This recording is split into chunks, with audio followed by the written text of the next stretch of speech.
Посочи, Господи, на тези Твои раби, които ще работят, ще служат и ще се учат тук, пътя, по който те трябва да вървят. Бъди винаги с тях, укрепи ръцете им, помага им. Здраво. Здраве, наистина.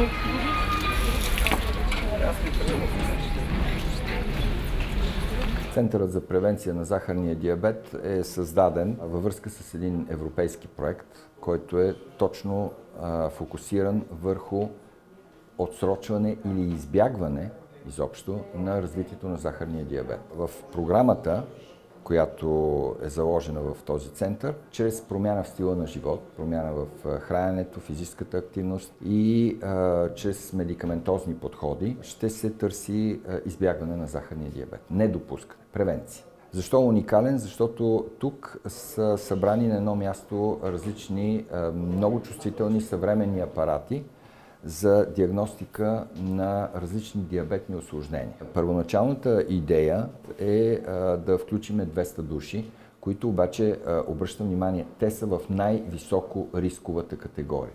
Критериите са кръвна захар на гладно, да е между 6,1 и 6,9, защото от 7 нагоре започва диабета, и кръвната му захар на втория част от обременяването с глюкоза да е между 7,8 и 11. Това ще бъдат и пациенти на клиниката, защото ние ежедневно се срещаме с такива хора. Те, примерно, постъпват за затлъстяване при нас. Когато им направим обременяването с глюкоза, се оказва, че те имат предиабет. Този апарат специално, това го няма в България, за количествена оценка на вибрационен усет. Пациентите, които са с захарен диабет, в резултат на увреждането на нервната система, започват да не усещат различни видове сетивност. Допир, топло, студено. Това се поставя върху костна подложка, за да може пациента да усеща, и с помощта на този потенциометър се усилва вибрациите и отчитаме при колко миливолта пациента започва да усеща вибрациите. За един и същи пациент, когато се изследва няколко пъти в един и същи ден, има много добра корелация, за разлика от камертона. Във всички случаи е много по-неточно, отколкото биотезиометър. Но това го правим също, за да можем да сравним резултатите.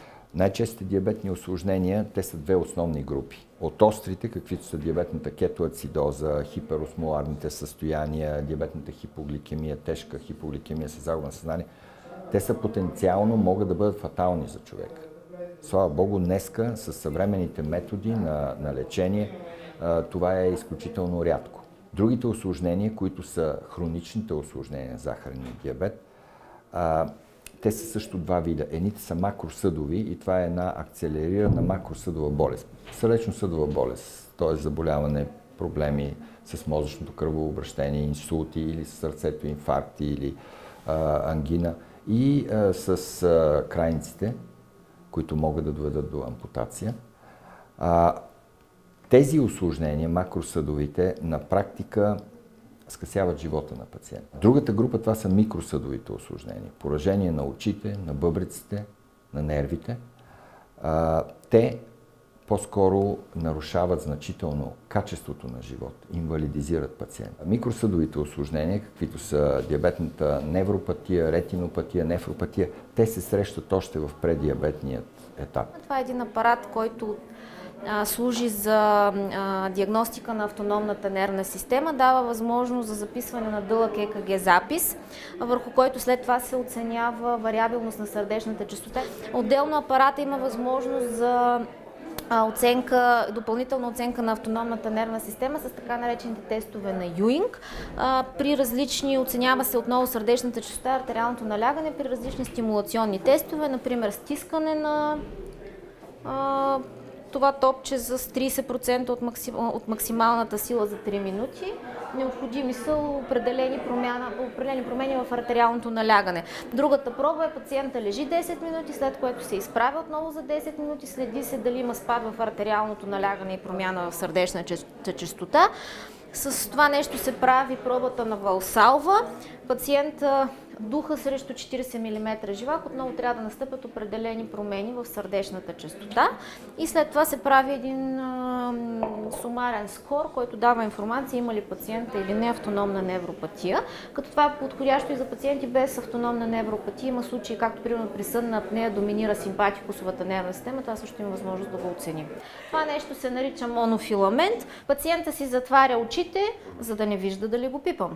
Оценява се на стъпалото, тъй като увреждането на периферната система започва от дистално към проксимално. Допира се до стъпалото на пациента и го питаме усеща ли, не усеща ли, какво усеща. Пипам ли те някъде сега? Пипам ли те някъде? Да, голямия май. Да, и по същия начин от другата страна. Другото инструментче, което използваме, това се нарича термален дискриминатор. От едната страна е пластмаса, от другата страна е метал. Последователно се допира отново до стъпалото на пациента, като пациента трябва да каже кое е по-топло, кое е по-студено или са еднакви. Айде сега затвори очите. Това е първото, това е второто. Кое беше по-студено? Кое? Първото. Ето, тя има нарушение в термалната сетивност. Това е пациентка с захарен диабет. Това е апарат, ултразвуков апарат, който се използва за оглед на достъпните в шията на каротидните артерии. Това, което е уникално за този апарат е, че може да измерва дебелината на най-вътрешния слой на каротидната артерия, където обичайно се натрупват холестерол и се образуват плаки. На практика с този апарат можем да оценим най-ранните етапи на атеросклероза. Намалявайки честотата на захарния диабет и неговите усложнения, ние ще спестиме много мъки и значителни разходи, защото един диабетик в България струва някъде от порядъка на $500-600. Още повече, че при наличието на усложнения, първоначално разходите се увеличават 2, 3, 3,5 пъти, когато имаме и макро и микросъдови усложнения.